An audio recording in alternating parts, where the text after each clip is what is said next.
मकर संक्रांति ने बिहार की राजनीति में गजब का रंग भर दिया है।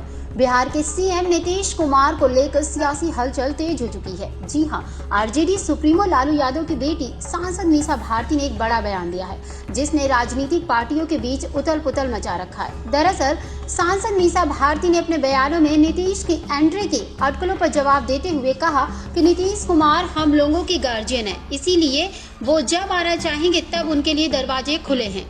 उन्हें किसी भी चीज के लिए निमंत्रण देने की जरूरत नहीं है, वे जब चाहेंगे तब हमारे साथ आ सकते हैं। मीसा के इन बयानों से ये साफ जाहिर हो रहा है कि अपने पिता के बदले अब मीसा खुद नीतीश कुमार को ऑफर देने का काम कर रही हैं। कुछ न कुछ बदलाव आता ही है हर बार, कभी उधर रहे तो या इधर रहे तो क्या इस बार भी लग रहा है कि कुछ बदलाव की स्थिति बन रही है? इस पे कुछ कहना अभी बहुत जल्दबाजी होगा, क्योंकि पिछले आप देखें कुछ समय से तो बहुत तरह की घटनाएं घटी है, बहुत सारी चीजें अंदर अंदर चल रही है।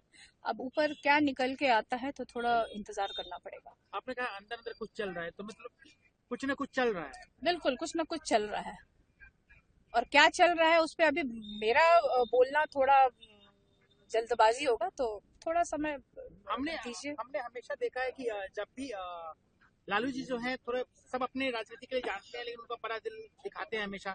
वो खुल के आगे होके बोलते हैं कि नीतीश को आ जाना चाहिए।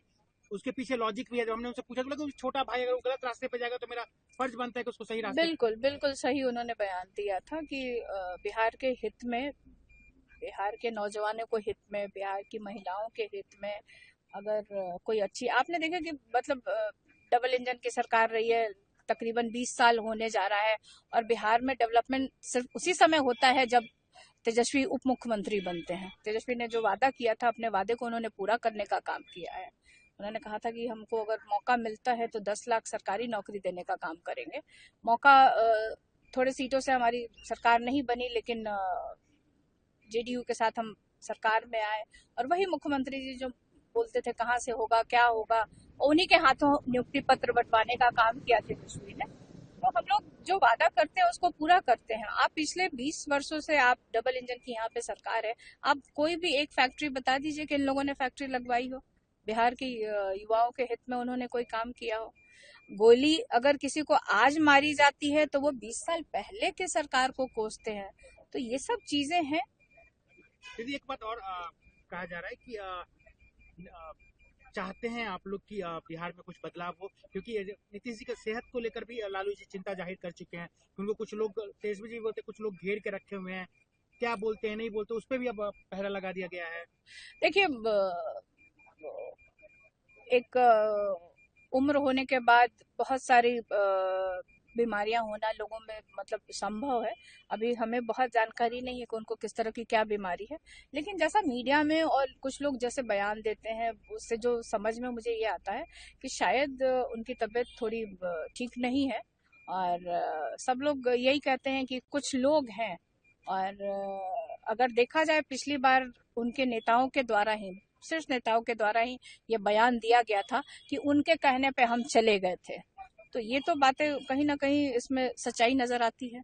आप लोग की तरफ से जो भी बयान आप दें या लालू जी दें, कहीं ना कहीं नीतीश जी के लिए एक भाव देखते हैं, एक सिंपैथी। नहीं, भाव इसलिए सिंपैथी तो क्या कहिएगा कि हमारे परिवार के सदस्य के तौर पे हम लोग, एटलीस्ट हम लोग देखते हैं कि हमारे परिवार के सदस्य के तौर पे हैं, क्योंकि हमारे पिताजी को वो बड़े भाई और खुद मतलब उनको तो चाचा लगते हैं, और किसी से हमारी कोई दुश्मनी है नहीं। तो इस नाते हम लोग उनके प्रति सम्मान और ये रखते हैं। अदरवाइज बिहार के लिए अच्छा करे तो किसको नहीं अच्छा लगेगा। मैं भी एक बिहारी हूँ। अगर कोई भी दल हो, अगर बिहार के लिए, बिहार के बेरोजगारी दूर करने के लिए, महंगाई दूर करने के लिए, यहाँ पे फैक्ट्रियां लगाने के लिए, बिहार विकास के आगे बढ़े, तो कौन नहीं चाहेगा।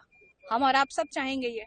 एक अंतिम सवाल दीदी, आपने कहा कि राजनीति में कोई दोस्त और दुश्मन नहीं होता, और आप लोग इतना उनके प्रति प्यार दिखा रहे हैं सब कुछ, तो अगर क्या आपको लग रहा है कि अगर वो आते हैं तो आप लोग खुले दिल से उनको स्वागत करेंगे और चाहेंगे कि बिहार में कुछ बदलाव आए, उनको साथ में लेके चला जाए? उनकी सेहत भी ठीक नहीं है। देखिए, अभी क्या होगा नहीं होगा, इस पे ये हाइपोथेटिकल क्वेश्चन है, इस पे जवाब देना मेरा अभी उचित नहीं होगा, लेकिन जो होगा वो बिहार के लिए अच्छा होगा। आपको याद दिला दे कि 2024 में लालू यादव ने अपने घर पर रखे कार्यक्रम दही चूड़ा भोज में नीतीश कुमार को निमंत्रण पर बुलाया था, जिसमें शामिल होने के बाद नीतीश ने ऐसी पलटी मारी कि लालू की रातों की नींद तक उड़ गई थी। जिसके बाद राष्ट्रीय जनता दल के अध्यक्ष लालू यादव ने नीतीश को खुला ऑफर देते हुए ये बात कही थी कि उनके लिए हमारे दरवाजे हमेशा हमेशा के लिए खुले रहेंगे। इस पलटी कारनामे के बाद से ही नीतीश का नाम पलटू राम पड़ गया। हालांकि पलटू राम के इस रवैये से नाराज लालू यादव ने 2025 के मकर संक्रांति के त्यौहार पर नीतीश को अपने भोज समारोह में नहीं बुलाया है। आपको बता दें, बिहार में दिग्गज नेता मकर संक्रांति के दिन अपने घरों पर दही चूड़ा भोज का आयोजन करते हैं, जो काफी सुर्खियों में भी छाया रहता है। जानकारी के मुताबिक मीसा भारती ने लालू और नीतीश की दोस्ती को भाई भाई बताते हुए इंतजार करने की बात तक कह डाली। हालांकि लंबी खामोशी के बाद मुख्यमंत्री नीतीश कुमार ने अपनी चुप्पी तोड़ते हुए कहा कि वो अब एनडीए के सिवा कहीं नहीं जाएंगे। लेकिन मकर संक्रांति के ठीक एक दिन पहले 13 जनवरी को सामने आया लालू के बड़े बेटे तेज प्रताप यादव का बयान काफी हैरान कर देने वाला है। जी हाँ, उन्होंने कहा कि मुख्यमंत्री नीतीश कुमार हो या कोई भी, हमारे दरवाजे सबके लिए खुले हैं। दही चूड़ा के मौके पर जो भी हमारे दरवाजे पर आएगा, हम उनका स्वागत करेंगे। हालांकि इन बयानों के बाद उन्होंने ये भी साफ कर दिया कि इसका राजनीतिक अर्थ नहीं निकाला जाना चाहिए, क्योंकि इसका मतलब ये नहीं कि हम नीतीश की एंट्री कराएंगे। तो वहीं दूसरी ओर नेता प्रतिपक्ष तेजस्वी यादव लगातार नीतीश कुमार की एंट्री को लेकर ना बोल चुके हैं। दिलचस्प की बात तो ये है कि मीसा भारती और तेज प्रताप के इन बयानों का असर पलटू राम पर क्या रंग लाता है। तब तक के लिए इस खबर में सिर्फ इतना ही। ऐसी खबरों को देखने के लिए बने रहिए हमारे जर्नलिस्ट कैफे न्यूज के साथ।